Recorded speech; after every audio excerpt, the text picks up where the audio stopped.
10 கோளும் ஒன்றாய் காண அங்கு கற்பகம் என்னும் கடவுளின் மெய்யில் 9 கோளும் ஒன்றாய் காண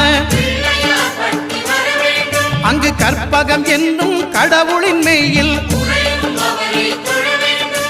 சூரியன் முதலாய் 9 கிரகமும் பலவித குணங்களை கொண்டிருக்கும் எங்கள் கற்பக தருவில் அவை வரும்போது ஒன்றாய் சேர்ந்து பலனளிக்கும்.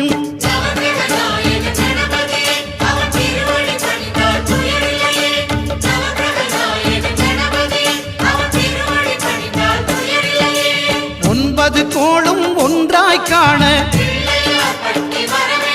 அங்கு கற்பகம் என்னும் கடவுளின் மெய்யில்